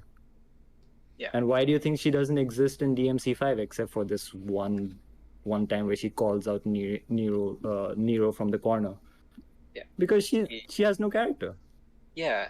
And Kat very often, she falls into the kidnapped girl quote where terrible things happen to her. I get it, right? But she also very often does have a say, a perspective, a will, a reason to do something, and she tries to get it done however she can, even if it's not perfect. She planned the entire infiltration of Mundus's main headquarters. Yeah. She planned that entire thing. So how much she actually does in this game is actually a lot. It was even recapped at the end of the game when Dante tells her all of the accomplishments that she's done. Yeah. And she's pretty important to the game. Sure, like I said, she's not as, loud and outgoing, but that's only because that's her type of character. And what she does, can say a lot about her actions. Like, her persevering through all these things to make it through shows a lot of, willpower from this character. And that's exactly why Dante goes through this transformation. The failure to understand Kat is kind of a failure to understand Dante. Exactly. Yeah, and the entire story. So the line, some of the most important lines that come in the game later on are from Kat or about Kat. We would have failed 20 times over if it weren't for her. There's 20 missions in the game. Like, we would have failed if it weren't for Kat. We needed Kat to be here. Or Kat putting her hand on Dante's face and saying, you are Dante, nothing more, nothing less, because she is supposed to be someone who completely understands that. It's not perfect, I get it, but like, she is something, you know? yeah, and this video is all focusing, oh, she's just, you know, like a damsel in distress. She is not. That's it, period. She's just not. If you're gonna say that, then look at the rest of the series. Not everyone is perfect there either. Yeah. She's bland. You know, now that I think about it, DMC Devil May Cry kinda hates its female characters. Let's Oh, see, you got a couple What? issues with Dante in the No, beginning. no, Ava was no, turned to a no. backstory. Oh my god. I think this is a new trend, because Sphere Hunter did it in her video too, where she said all the women in this game are like treated like whores or something. This is apparently a new trend that the DMC, the reboot, hates women or something. It's very bizarre. Yeah, okay, I'm hearing this. I haven't heard this very often, but this is new for me. Yeah. I think okay. my whole thing is like, I take a lot of like feminist lenses at media, but let's not talk about whether or not it has issues with depicting women, okay? Because let's say you do think that it has issues depicting women, then on that basis alone, so does the rest of the series, because the rest of the series also falls into a lot of stereotypes, and you don't have to think that those stereotypes make the game sexist or something or whatever, or that they are even that they're inherently bad for existing or even like sexist at all, or what I'm saying is that if you're going to criticize this game on how it depicts women, I think that you should also look at the rest of the series, because it also does a lot of stuff with women that is very hypersexualized, which is what this game does. And as well as turning a woman into a damsel in distress with Kat, that is done with Kyrie. That is done with the women in Devil May Cry 5. That, like, Trish and Lady are great, of course, but a lot of times they are just used for, like, okay, look, the hot lady's on screen, let's look at her ass. Like, so if you're gonna criticize this game, you have to talk about the whole series. Yeah, and just specifically for the reboot, I don't even think this statement is true that, you know, that the depiction of women is problematic. I just don't think it's true. But let's see what he has to say. Referred to as Ava the Whore, the dirty mouth succubus who was just a tool for Mundus, Mundus's living accessory of a, well... The world is at last your bitch. I don't like that line, I'm gonna be honest. What? I was fine with it. Very sneaky, Ninja Theory. You cut that part out of the HD version. How very convenient. I am surprised game journalists even like... Wait, but I thought he said he wasn't going to talk about that version. Yeah, whatever's convenient to him, he's just gonna say whatever. So yeah. That's fucking hypocritical. Anyway. This game in the first place with all this crap. You'd figure they'd call it sexist. But no, game journals seem to like it because it's the easiest game in the series. Every other entry is just glorified trash, apparently. God, what a depressing world we live in. Devil May Cry may not be the greatest story in gaming told, but at the very least the characters were fun and gameplay complemented that. Oh, and then there's Virgil. God, what did you do to my boy? Well, at least in the definitive version, they got rid of the fedora. That's all Ninja Theory changed in the course of the characters and story, of course. God, I'm depressed right now.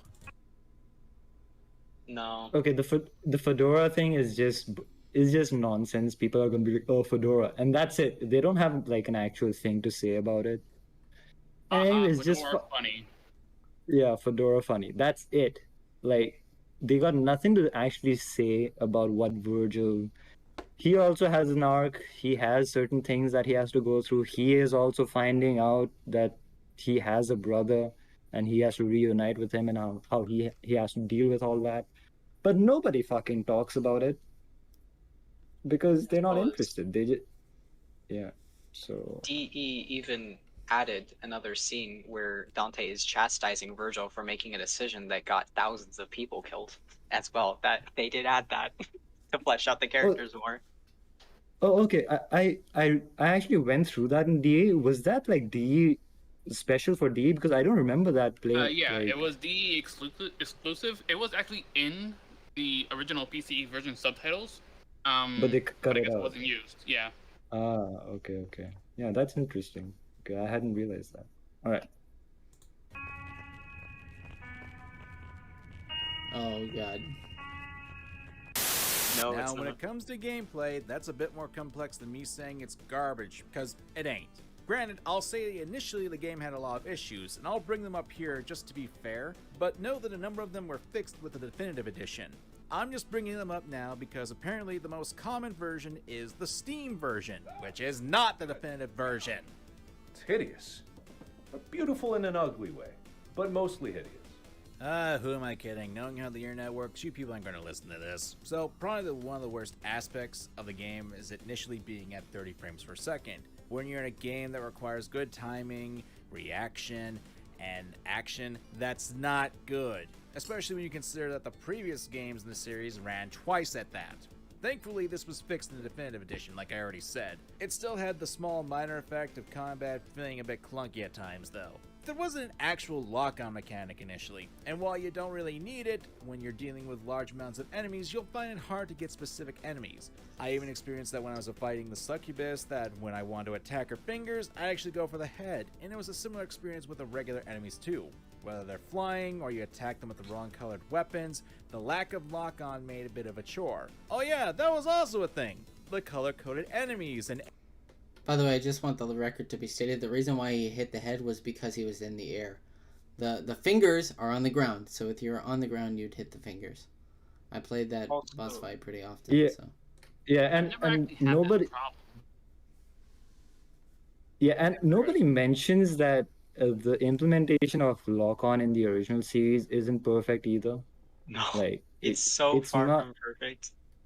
exactly. Like people pretend to say like they say things as if like, oh, the original's lock-on was perfect and this game not having it is like a huge deal. It's not. It works well for this game. Even this game also has its issues, but it works well without lock-on and with lock-on in DE if you're playing it. So it's not perfect in the original. Here also, you can argue if it's perfect or not, but it's strange to be asking such standards. It's strange to me that like people find such a huge issue with this, because the original series has a lot of issues when it comes to continuous perspective, I guess. I don't know. Considering that the camera is fixed from, at least to a certain extent, from 1 until 4. We're not talking about 5, but 5 came way after. We oftentimes had numerous occasions where I have been walking into a room and then suddenly my character has been facing the complete opposite way, or me being in the middle of the fight and entering a different portion of the map and suddenly me being a lot farther away from my character, and that throws off depth perception as well as understanding where you're going. It throws off fighting as well as like some of the automated lock-on that happens can completely have Dante going after someone who's across the room for some reason, or not even wanting to face the person that's right in front of him or the thing that he's trying to hit right in front of him. I have had so many problems with the implement. You get what I'm saying? Of the lock-on and the camera in previous games, and yes, they are older. That sure, but I don't see people getting this upset over them. I get it. He doesn't think that the gameplay is all that awful. But you see people bring this up time and time again and be like, yeah, but it still makes the OG just not that great. And should you even pick it up? And it's like, there are so many things that could keep a person from picking up the original series. What are you talking about? This is not new. Yeah. Whatever. Yep. AI, because if you didn't know, Dante gets weapons with different colors in addition to Rebellion, and if you didn't use the right color, well...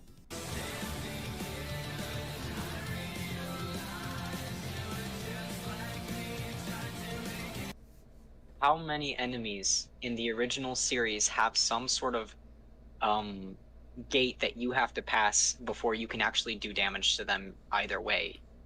Like there Too are fucking so many. Too many. So many. Too Yeah. many.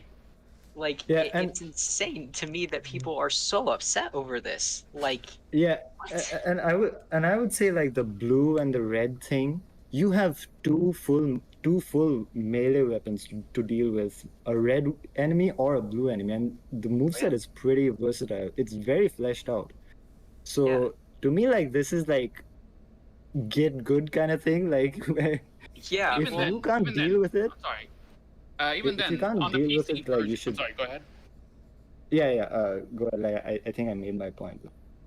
Okay, even then, if you're playing the Steam edition, you can easily just change the file. There are already mods that exist for that kind of thing that lets you damage the red and blue colored enemies with your normal weapons. Yeah. And you fixed it. I get it. It sucks that you're getting the Steam version, but one thing is, the original series did that and still did that in 5 so many times where there is something that you have to overcome and you have to get good at, or a specific weapon that you have to be using, or at least is most effective before you can take an enemy down. This is not new to the reboot, and it is absolutely not a game-defining blemish. It is just a thing that, honestly, a lot of games would probably be complimented for doing, which is asking you to try and get your your dexterity down, your understanding of the field down, getting used to the weapons. The game is just trying to ask you to do something that a lot of games normally ask you to do and don't get shit for. As well as the fact that a lot of the older games, we're not counting 5, and we're not talking about specifically for Dante, DMC4 Dante. Most of those games would allow you to only carry 1 or 2 melee weapons at a time, except for their special editions. And you still have 2 weapons to deal with these enemies. Yeah, it kind of sucks during the beginning, but you get better at it. And it's just not that big of a deal. You have the means to deal with this. It is a minor inconvenience at most, and it is something that we have seen periodically throughout the series. It is not exclusive to the reboot, and it's very frustrating to hear people talk about it as if it is this god-awful thing, as if every video game out there, including the masterpieces, don't have some annoying fucking enemies spread throughout the game. Yeah, and by the way, the color-coded enemies, there are just 2.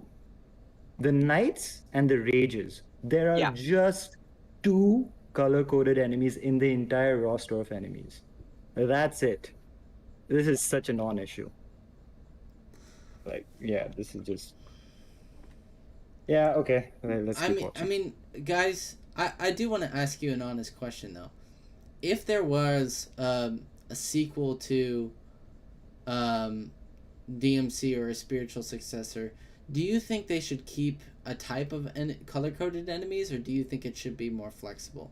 Do you think there should be some weapons that give you an advantage, or like go totally all out and say like it can only be a certain weapon that can hit this enemy? How would you deal with that? I think the best way to have done it is the way Definitive Edition does it, where you can still hit the enemy regardless, but you get a bonus from doing it with the correct weapon. Exactly. Yeah, I wouldn't know how to do it because I think combat design is just so complex. It's really hard to say. I'm fucking invincible! The attack would be blocked, and it really messed with the flow of combat. This might have been a fun mechanic if it wasn't for the fact that enemies love to clump up with each other. Maybe this was a meme in all the but games. I recall it happening for a long time. Not that it really mattered, the moment you got Devil Trigger going, all the enemies would be flown into the air, allowing you to pick off enemies one at a time. God, I and love heal Devil you Trigger in this quickly, game. too. Really? Well, the mechanics could be... Same. Okay, let's go over Devil Trigger for the 400th fucking time. You can hook enemies. You can grab enemies. Alright? You can use buy-in and get all the enemies right near you in the matter of seconds. Or just plan out DT better. Alright? That's all you have to do. It's not that big of an issue. Right? Jesus Christ. Yeah, and some people say Devil Trigger is very overpowered, but you get very little devil trigger in general in this game specifically for Dante, not for Virgil. Even And then, in most cases, you get 2 full bars in an entire mission to actually use devil trigger. So it's overpowered, yes, but you can only use it so many times. A lot well, less than the also original series, at least. it is almost entirely dependent on what difficulty level you are playing as, as well. But I actually have to use the restroom real fast. I'll be right back. I'm so sorry to do this, and I don't mean to cut people off when they're talking. It's just hard to hear with the, the delay. It's okay. You're all good. Okay, I'll be right back. Do you guys want to continue without him? Because I kind of need to go pee as well. Okay. break. Yeah, tea break. Okay, hold on. Let me play some gameplay in the background while I do this.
Okay, sorry about that. I'm back.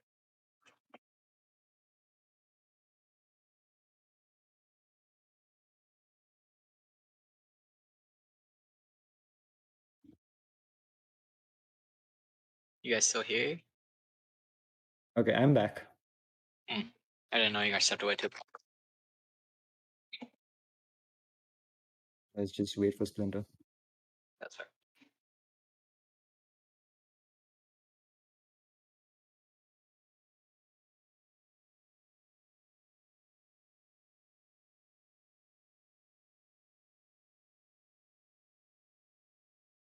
Moo. Moo? Hey, Moo. that says hello.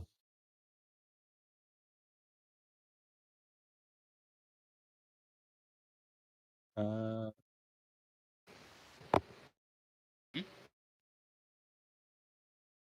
yeah, we're back, I think. I'm back. Hey, welcome back. Welcome back. Is Hello back yet? Yeah, I'm back. Sorry. Yeah, we're all back.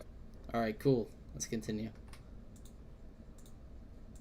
Frustrating, the game was actually pretty easy, and while I myself don't really care for that sort of thing, I can see it as being a good introduction to hack and slashers, but that's not really appealing, especially when you get to the harder difficulties initially.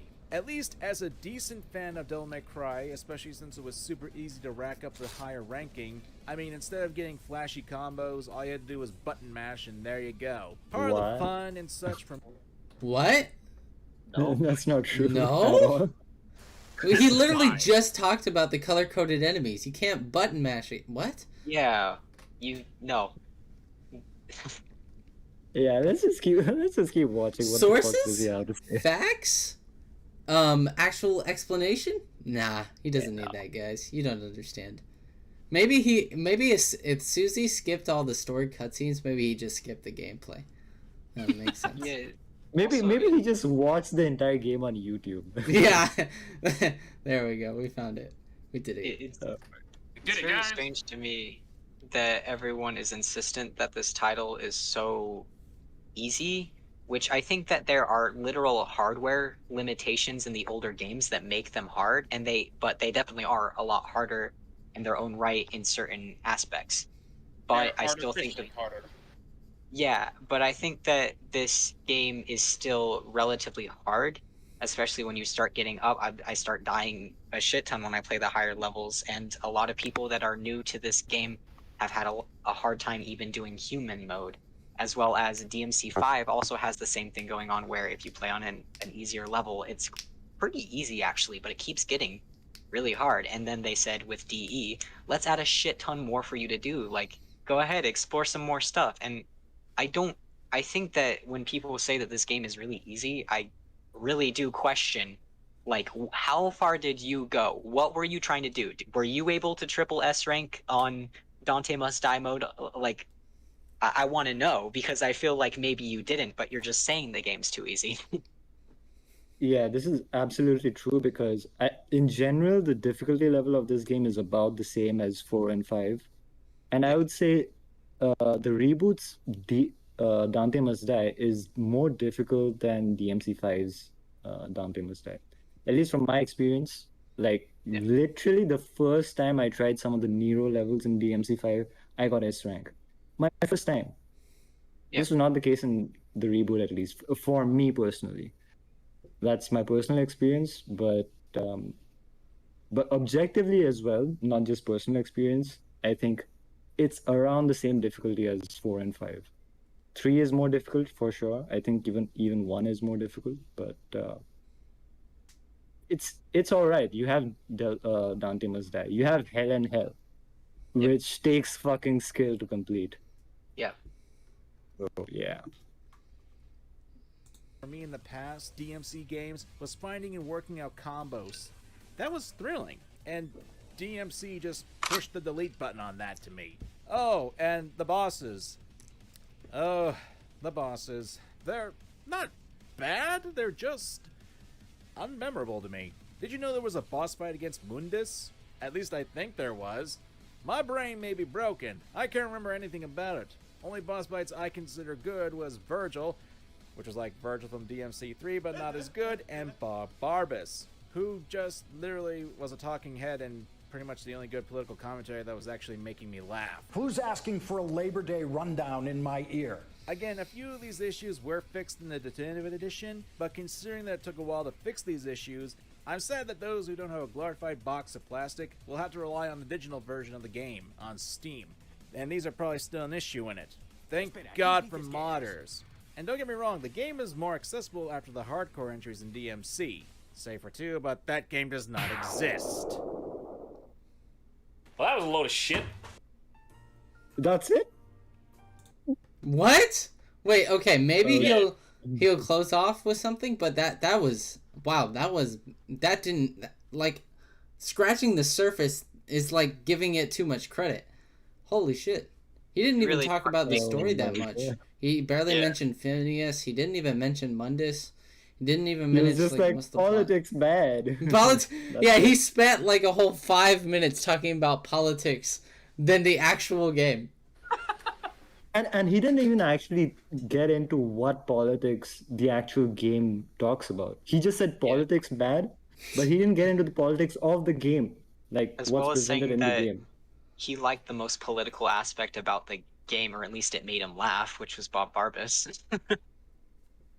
Yeah, he didn't even talk about like how Mundus was the actual political figure in the, like, he was the head of the entire world. He was threatening the president in the beginning of the game, right? Yeah. So Here's the thing for doesn't me. even mention it.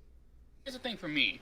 A lot of this isn't even actually a criticism of DMC reboot. It's more so just talking about how good Definitive Edition is, which is, we should be talking more about how Capcom should be porting that to the PC edition, to the PC, Absolutely. rather than talking about how bad the game is by itself. Yeah, absolutely. Absolutely. All right, let's see how this ends. I do not like DMC Devil May Cry. This opinion, however, is nothing new. When the game came out initially all those 9 years ago, you'd be hard-pressed to find someone who wasn't a game journalist shill who loved to piss off the fans even more so than necessary. I will say, aside from my thoughts on the story and characters, the vitriol for this title that I held in my heart has quelled quite a bit. I won't say No, it hasn't. but I You're not tolerate being very nice. Yeah, clearly. At all. Yeah. What do you mean? Because for 6 long years, there was nothing for the Devil May Cry franchise, and this would have been the end of the series, much like how Dead Rising got the same treatment. So, I tolerated DMC Devil May Cry.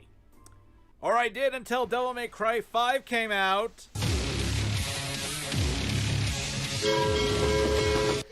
Who wants to tell them that multiple things from the reboot made its way into DMC5? Oh no, he'll get into that. I saw a snippet of it. He'll get into that. We'll see. Oh boy. And hey, DMC5 made fun of the past of DMC Devil May Cry, even actually adopting the announced ranking mechanic that wasn't in prior games. That to me is what a mature game is all about. There's a difference between Dante and DMC. Wait, but how is it making fun of it if it's directly using the mechanics from the last game? Yeah, that's not making fun of it. Yeah, that's... Also, Guys, the reboot did that with previous games. Guys. DMC5 is a mature game, guys. Yeah, it's a very mature game. You see, when Nero called Goliath, a fart in the wind, it was very mature, guys. It was edgy. Yeah, it was edgy, therefore bad. We did it, guys. We did it. We killed Devil May Cry. We did it, yep. But what do we know? We're just game journalists, so. 5, because Dante's game actively comes off as ashamed of the legacy that Devil May Cry had. That's why it's a reboot. It's making wait. It's having some fun, that's it. That's all it's doing. You can't have fun, guys, or have political opinions. That's how it is. That's why they burned everything to the ground to create a PR nightmare.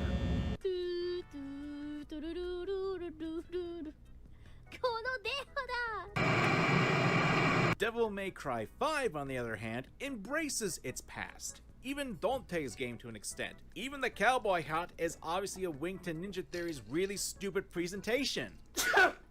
Is it a wink, or is it just like they thought it was cool? Yeah, it's almost like Insuno wanted to make a DMC2, but yeah, guys, that would never happen. It's not like he went up to Capcom and asked for that, and then was denied that, so they gave him DMC5 instead. That would be weird. Not like DMC4 Dante also had cowboy traits, and maybe they just wanted to go off of that. His outfit looked very cowboyish. Yeah. Even the leggings. The leggings are what really sells it. Yeah. Whether or not this whole mess is Capcom's or Ninja Theory's fault is not really the issue here. To me, this game came off as someone who didn't like Devil May Cry's series. Whether it be some Capcom executive like Mighty No. 9's Keiji Inafune, or if it's Ninja Theory's actual fault and they're just passing the buck, they certainly didn't respect the legacy that Devil May Cry had. Embracing your past, laughing at yourself, and even if you moved on, you acknowledge the good and bad times. That, my friends, is maturity. Dante's game comes off as maturity. an maturity who's trying to act mature and aloof, but at the same time, is still, at the end of the day, a jackass. And there was a time that people were upset that we may never see the original cast of DMC, because despite what normies on the internet like to tell you, these are beloved characters. Characters that people love to watch and play as. And the legacy of Devil May Cry would have ended with this. This is all just appeal to emotion. So, while you may like DMC, Devil May Cry, please try to at least understand that some people had legitimate reasons to dislike this change to the gameplay. We've heard. We've been hearing for 9 years. Disrespect to what was being done. Here's my thing. These guys are seeing it as an attack on the original series, where we could have both. Yeah. It's this huge thing where it's like, sorry that you like the game, but frankly, it disrespected the original series. It just really sucks. Allow me to reiterate what every YouTuber's been saying since 2013, and just we have our criticisms too, guys. Try to understand that I've said the same thing that you've heard 20,000 times over. Yeah, but we haven't heard them out truly yet, have we? No. Done to a beloved gaming franchise to a large number of people. I will say one thing. I do like Dante, El Exterminador. Yep, I knew this joke was coming. Don't know what to tell you. With the accent and music choice, this scene works a lot better. God, I am going to YouTube hell for this, aren't I? Yes. YouTube's on your side, buddy. What the fuck? Yeah, literally everybody's on this guy's side, so... Okay, can I say something a little bit tangent-y? Sure. sure. Yep. One of my biggest things is that I've seen a lot of these YouTube videos. I've seen a lot of random YouTubers literally not even be talking about gaming whatsoever and go out of their way to shit on the reboot. And I can provide receipts or whatever the fuck. But what's strange is that a lot of people want to talk about, okay, story bad, gameplay okay, but it doesn't match up to the rest of the series. Bam. That's the entire like point against this game for the most part, right? Oh, and it was fuck Ninja Theory because they were rude. So, but a big thing, I think that a big part of this game's identity and something that it did amazingly well is its artistic direction when it comes to music, when it comes to visuals, when it comes to implementing that even into the story. I think that this game is, I think that it's almost a crime that people don't want to talk about that and address that. I find something new every single time I play this game through. Every level is different from the last level. You are never stuck in a gray corridor that you've been down 12 times trying to get an item so you can run down the corridor again and put it into something else. And I'm not saying that's bad, but what I'm saying is that this game says, okay, this is a level by level game. What if we had you do something different every single time? In the first level, you are in a haunted boardwalk where you are taking all throughout. You go inside of this like haunted house with all these dolls and stuff like that. You see as the environment itself can be utilized for killing enemies, spinning crazy roller coasters that have just gone out of control, like demonic horses on carousels. That's only just the first level, and this game is constantly breathing down your neck. If you look at something from a certain perspective, but then move over to the side, you could see something that wasn't there before. There is an incomprehensible amount of color balance that is utilized in how they tint the screen, or how they make the floor one color but they make the sky another color, or they make the shadow on Dante just a little bit colorized so that it will counterbalance the rest of what's going on. The use of composition, it is all incredible, as well as how the music is implemented definitely shaped up what 5 was.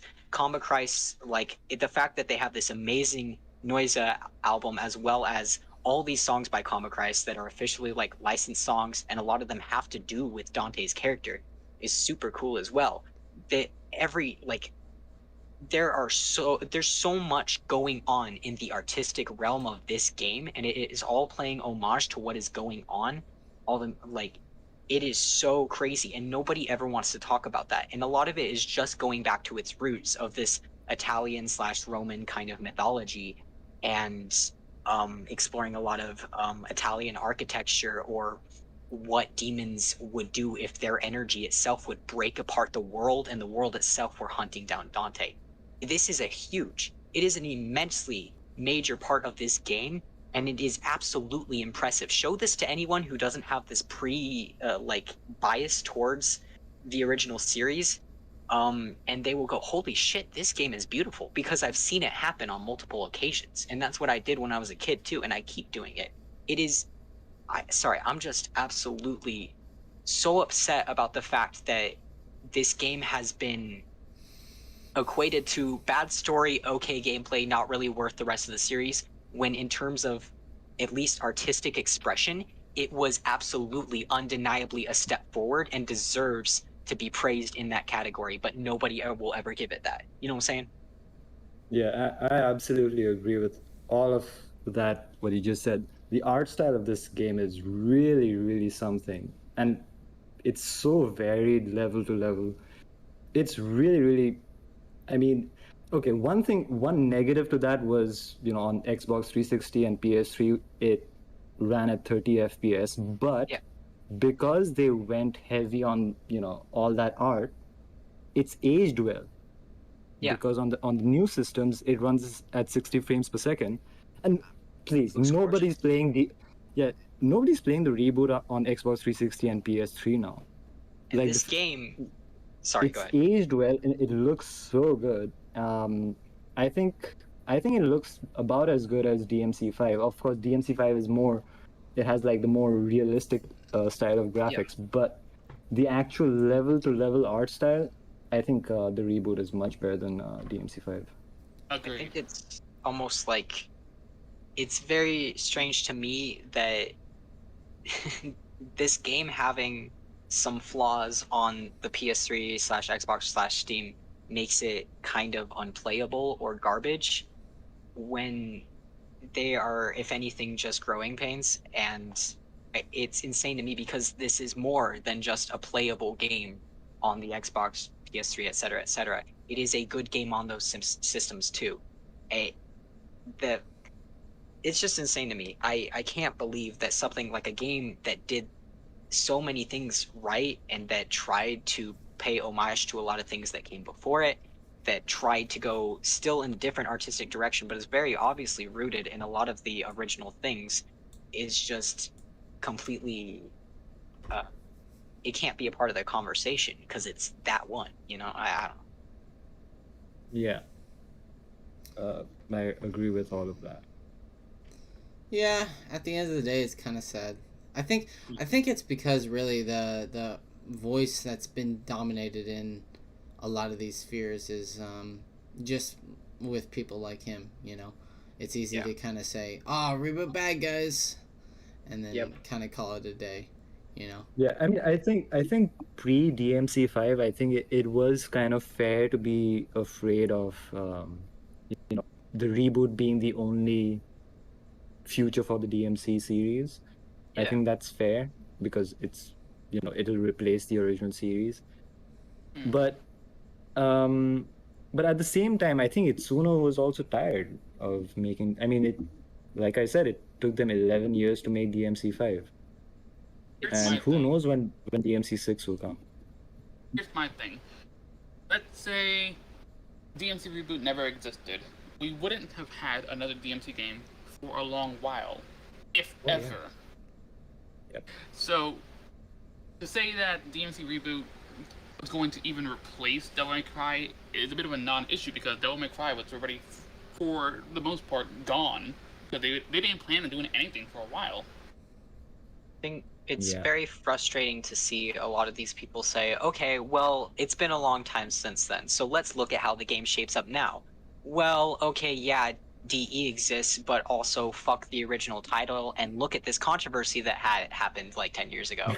There's a major focus on what happened on the past. They're just like focusing in all the peripheral stuff and not even actually talking about the game. Like you said, the art style, the combat. Like for me, the stuff is the combat, the control scheme, which I find amazing. Yeah. The actual control scheme of Dante. All that like really good stuff, the meat of the combat, the enemies. Everyone wants to just talk about the blue and red enemies, which is just 2 enemies, by the way. Like I said before. So no, like there's so little substance in the conversation with the reboot that it's just, I don't know, it's just kind of tiring. Yeah, it's odd to see someone say these enemies weren't memorable to me. I mean, come on, they're so bad. And it's like, okay, what do you mean? Everyone's been saying this, but they can't elaborate. Yeah, it's blue really and red, guys. Blue and red. Guys, blue and red. I see colors too. Okay, so like I don't really like DMC the reboot has probably one of the best enemies. Like sure, we can let's just pretend for a second that the color-coded enemies don't exist. It easily has the best like enemy types. I think that's simple. Like you can juggle bigger weapons or bigger enemies like butchers and the fat ass guys. You can juggle those enemy types. You can juggle pretty much any enemy in the game, as well as the ninja, as long as you're really good at it.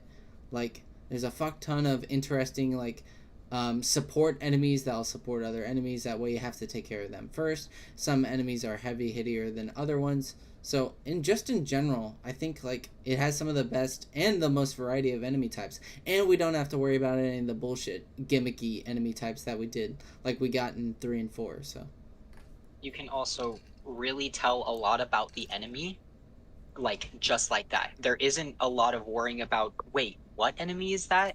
You know, they're very distinct from each other, and what they look like oftentimes represents how they fight, and they all do fight very, very differently from each other. And I think, like, what more do you have to ask? Like, that's just good game design. Yeah, and just like DMC3, they have like very good audio and visual tells for when they're gonna attack. For some reason in 4 and 5 it's much more toned down than 3, which I really like in the reboot. that they have very good tells on their attacks. So there's like so much cool stuff happening in the reboot. It's hard to count, but nobody wants to talk about it. Dante Everyone in needs this to buy game, this game. Yeah, Dante in this game also has a lot of like fluidity to him. He does very exaggerated movements. Like a lot of people might pretend that he doesn't, but he frankly does. He does a lot of really out there. Like I just noticed, and Nyx and potentially Jay. I don't know if Jay was asleep by then, but Nyx can testify to this. I was playing and I realized there was an entire animation for one of Dante's moves that I didn't know existed before, where he kind of winds up his fist and stuff like that. And he's got a lot of like bouncy kind of rhythm to him. There's always like animations in between what he's doing, and then they add on top of like, I'm pretty sure that they literally make Osiris look bigger when it's spinning around, just so that like you really feel like you're making a big dent. Yeah, the visual like they implement as well as camera stuff into, for example, when you hold up drive and then your camera goes to side, right? Like that's really cool, and it's not taking away from anything. On several occasions, this game goes, how can we make Dante look really cool and really like fluid? And even though he's like this real guy, a lot of times what he does is absolutely exaggerated, and that's just good. And by the way, about Osiris and Aquila, you can fucking AoE juggle like 5-6 enemies with those two weapons. How fucking badass is that? Yeah. Because I think that's fucking cool. You know, that's very DMC for me. Like, I mean, in normal like the OG series, you can usually juggle one at a time. But in this, you're juggling like 5-6 enemies. It's fucking awesome. I mean, okay, it might be a bit OP. You can talk about balance, but I think it's fucking cool. Yeah, I agree. I love, in particular, probably one of the best things about the reboot is probably how the combos work, in terms of the way you can combo into other combos. Like the way you can start with 1, 2, pause. The pause. Yeah, I love that. That's amazing. Yeah, it's probably the best thing to happen to DMC right there, because it understands. It's simple to understand, and it's great to do for high level players at the same time. It's such a good move. So yeah, and you haven't seen that in like any other game with weapon switching. Like Bayonetta has weapon switching. Of course, OG DMC has weapon switching, but that kind of mid combo switch, at least I haven't seen in any other action game, and that was like a very cool little innovation that they did. Yeah. All right, is that all you guys have to say? Everyone needs to buy this game right now, and then keep begging for the. And even if you don't have like a console, get it on Steam. It's really good on Steam as well, even if you're just playing in vanilla, because the vanilla game is really good. Like, don't listen to this fucking douchebag. Try it for yourself, and don't just decide that you hate it right away. And then I think that a lot of people, when they go into this game, they already were like, oh god, okay, whatever, I'm playing the reboot now, and that kind of makes everything that they experience with it not very memorable to them. And look at the Steam reviews itself. That's the vanilla version. It's really highly rated, even though it's the vanilla version. So, Here's the thing. I actually went into this game knowing I'm going to hate it. With all the backlash I've seen for the game and everything that's been said about the game, I went to the game thinking, okay, I got it. I'm gonna delete it in like maybe 5 minutes. It's not my favorite Devil May Cry. It is my favorite Devil May Cry now. Yeah. I think that it's important to take away from this that if anyone's watching this who isn't completely within this community, to understand that we really have been hearing this stuff for years, and it's just a little bit strange because I feel like this game from day one has been held to a strange expectation, and when it failed hard to everyone, and when it did something right, it just wasn't notable. But to me, that's just not how it is. This game did things wrong and it did things right, and I think it did a lot more right than people will ever give it credit for. And we just have to get over the fact that it was the controversial reboot. Like it on its own merits. I think this is a genuine Devil May Cry game. I do consider Reboot Dante to be a form of Dante, but it's important to understand that while Miles Morales and Peter Parker are both Spider-Man to me, they're not the same character either. They're just rooted in the same kind of ideologies, I guess, and in the same worlds. And if you can take that perspective into it, where it is different, but it belongs with the other ones because of what made it and what it has helped create from there on, you will appreciate the game.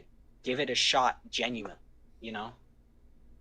Yeah, and even if you don't, I mean, I don't think now we're gonna ever get a sequel for this reboot.